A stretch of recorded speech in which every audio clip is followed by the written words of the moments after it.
আপনি বিশ্বাস করবেন না, শরীরের সাধারণ কিছু সমস্যা মাত্র 1 মিনিটে যেভাবে ঠিক হয়ে যায় তা সত্যিই অবাক করার মতো।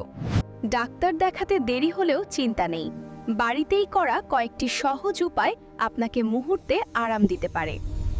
গ্যাস্ট্রিক বাড়লে সঙ্গে সঙ্গে 1 গ্লাস গরম পানি আর আধা চা চামচ মেথি খেলে পেট দ্রুত আরাম পায়। রাতে ঘুম না এলে একটি গরম দুধের গ্লাস পান করুন, এতে স্নায়ু শান্ত হয় এবং গভীর নিদ্রা ফিরে আসে।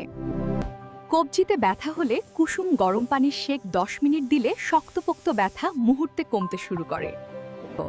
মুখে ব্রণ উঠলে কাঁচা হলুদের পাতলা পেস্ট 20 মিনিট লাগিয়ে রাখলে প্রদাহ কমে গিয়ে ত্বক পরিষ্কার দেখায়।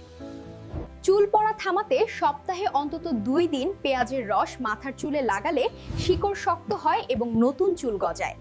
ভিডিওটি উপকারী লাগলে অবশ্যই লাইক দিন, ভালোবাসা জানিয়ে শেয়ার করুন আর এমন আরও হেলথ টিপস পেতে পেজটি ফলো রাখবেন।